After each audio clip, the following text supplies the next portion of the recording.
Sekarang ini kami masih lagi dalam proses menghantar barangan-barangan keperluan untuk kem-kem pelarian Syria. Seperti mana yang dapat tuan-tuan dan puan-puan lihat, bagaimana di sekitar kami salji turun dengan lebat.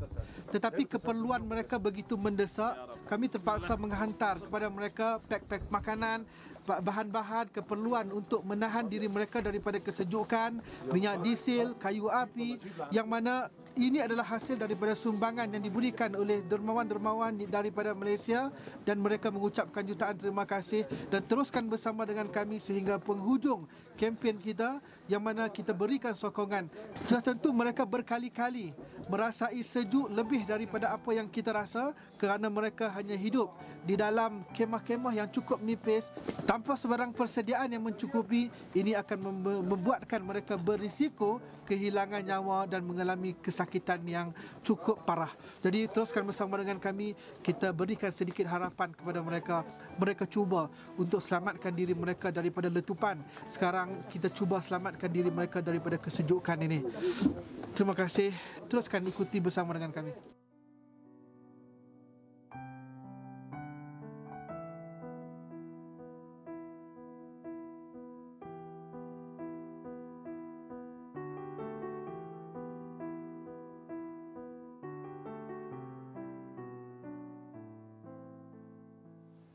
Itu dia, sukar nak dibayangkan ya, menjelang musim sejuk di negara Syria ni yang berdepan perang, lepas tu dengan COVID-19 lagi dan macam-macam isu berlaku kan. Jadi harap-harapnya dapatlah kita menyumbang sesuatu kan. Jadi bersama saya di petang, Assalamualaikum, Ustaz Muhammad Luqmanul Hakim Muhammad Rizwan selaku pengerusi Pertubuhan Peduli Insan Malaysia. Assalamualaikum Ustaz. Waalaikumsalam warahmatullahi. Alhamdulillah. Tadi dalam klip tadi Ustaz ya? Ya, betul. Allahuakbar. Ustaz, boleh kongsikan secara generalnya situasi di Syria sekarang, penderitaan dengan COVID-nya, lepas tu dengan cuacanya.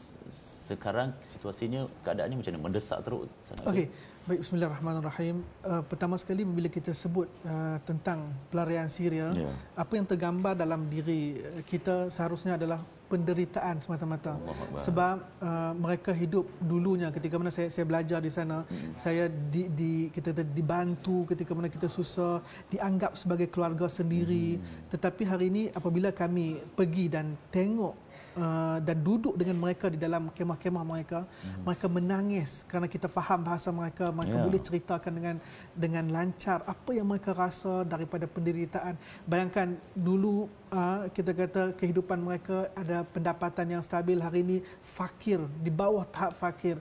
Dulu mereka ada tempat yang dapat memanaskan diri mereka, sekarang kesejukan semata-mata. Dulu anak mereka ada pendidikan, sekarang tanpa pendidikan. 90% daripada anak-anak yang berada di camp, mereka tidak ada langsung pendidikan yang kita kata itu merupakan sesuatu keperluan asas. Dan kesejukan di sana ketika mana saya duduk dan kita fikir, kita beli pakaian daripada Malaysia untuk persediaan di sana yang boleh tahan sehingga minus 20 darjah. Tapi ketika mana kita duduk di sana, itu pun masih sejuk, dan kita tak boleh bayang bagaimana mereka nak menghadapi setiap hari dengan kesejukan yang macam itu, dengan anak-anak yang masih belum faham apa makna kesakitan dan kesejukan, dan mereka akan tanya kepada ibu bapa mereka, kenapa hidup kita begitu susah dalam keadaan yang macam ini. Baik Ustaz, dari segi sebagai sebuah NGO, Pertubuhan Peduli Insan Malaysia ni, apa perbezaan dengan NGO-NGO lain dari segi penghantaran bantuan dan sebagainya? Okey, biasanya kita punya tujuan samalah, untuk meringankan bebanan dan penderitaan pelarian Syria. Cuma dari sudut ada beberapa perbezaan. Yang pertama, ada sebahagian NGO yang tumpukan kepada pendidikan, dan ada sebahagian NGO kumpulan sasaran mereka di tempat sekian dan NGO lain di tempat sekian. Tetapi kami di Peduli Insan, kita tak tahulah apa yang NGO lain punya kita kata peranan, tapi kita faham bahawa tujuan dan sumbangan itu sampai, kita percaya dan kita lihat sendiri. Cuma dari sudut kami, kita percaya bahawa kami menganggap bahawa pelarian Syria ini adalah keluarga kami. Ketika mana kita berkomunikasi dengan satu bahasa, kita hidup dengan mereka dan kita tahu bagaimana adat mereka. Ketika mana kami melayan dan kami membantu, bukan kami melayan seperti orang lain yang cuba melayan kita kata yang memerlukan bantuan, tetapi kami layan sebagai ahli keluarga yang betul-betul memerlukan kepada bantuan ahli keluarga yang lain. Ya, maksudnya begitu dekat di hati. Ya, benar. Ustaz ni pernah menuntut pengajian di Syria. Baik, kalau dipaparkan di Facebook Peduli Insan Malaysia ni, difahamkan ada ditunjukkan gambar-gambar penderitaan dan sebagainya. Ustaz boleh ialah nak bagi faham kepada penonton kita ni, bakal penyumbang ni, tentang sejauh mana mendesaknya situasi, sebab musim sejuk ni difahamkan sampai boleh membawa maut. Betul. Pertama sekali, bilangan yang maut ketika mana musim sejuk yang lalu memang tercatat banyak.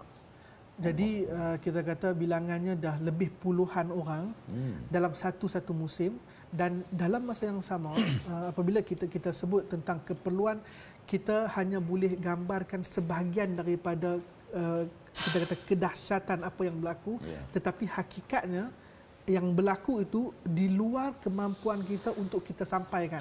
Begitu teruk dan begitu kita lihat mata mereka, kita tangisan yang keluar sebab kita tak mampu nak bayangkan betapa dahsyatnya kita kata penderitaan dan kesusahan, kefakiran yang mereka hadapi selama ini. Ustaz, sekarang ni ada dijalankan kempen lah ataupun ni, mungkin Ustaz war-warkan package-package yang tersedia untuk penyumbang. Okey, baik. Kempen kita sekarang ni kita cari perkara-perkara yang boleh kita menyelamatkan mereka lah, yang paling asas. Yang pertama sekali kita kata pemanas. Pemanas dari sudut heaternya sendiri dan bahan bakar daripada minyak diesel dan kayu api. Begitu juga dengan pakaian dan makanan. Ketiga-tiga benda ni adalah perkara yang paling utama, yang sangat-sangat diperlukan, yang tak dapat nak elak daripada kehidupan mereka setiap hari. Okey, Ustaz lihat adakah sumbangan dari Rakyat Malaysia ni betul-betul akan jadi satu nikmat yang tidak terhinggalah bagi sangat benar. Sebab kita faham kadang-kadang bagi kita RM5 yang kita makan, mungkin satu hidangan pun belum mampu kita bayar dengan RM5, kita perlu RM10, RM15. Tetapi orang Syria RM5 untuk satu hari makanan mereka. Jadi kecil pada pandangan kita, besar nilai dia dari sudut penggunaannya. Jadi apa yang cuba saya nak sampaikan, bahawa jangan kita fikir bagaimana sumbangan kita itu kecil ataupun banyak, tetapi kita kena faham bahawa nikmat yang mereka rasa, nilai bagi mereka adalah menyelamatkan mereka daripada kematian, menyelamatkan mereka daripada risiko kesakitan dan kecederaan yang berlaku. Betul, sebab ini melibatkan nyawa juga, Ustaz. Betul. Jadi Ustaz, war-warkan saya, Ustaz, package apa yang perlu rakyat Malaysia bantu, yang prihatin ni, sebab kita nak peduli saudara mara kita di Syria ni, Ustaz. Betul. Dan saya merayulah kepada semua, jangan kita melihat jauhnya mereka sebagai sesuatu alasan untuk kita tak membantu. Tetapi kita lihat bahawa kita ini dan mereka adalah saudara, dan ketika mana kita sebut saudara dan ketika mana mereka sakit, kesakitan itu turut kita rasai. Ketika mana anak mereka menderita disebabkan kesejukan itu, derita itu dirasai oleh kita seakan-akan anak kita. Jadi saya merayu kepada semua, marilah sama-sama kita bantu mereka, insya-Allah, dan kita ringankan beban, kita tanggung bersama beban ini, insya-Allah. Insya-Allah. Teman-teman, hari ini hari Jumaat kan, so eloklah kita sama-sama bersedekah menginfakkan harta kita kepada mereka yang memerlukan. Insya-Allah. Terima kasih banyak Ustaz Muhammad Luqmanul Hakim. Terima kasih juga atas Festival Hijrah perkongsian tentang penderitaan rakyat Syria lah. Semoga sama-sama kita dapat bantu. Okey. Baik, kita berehat seketika, kita jumpa balik selepas ini dalam Assalamualaikum.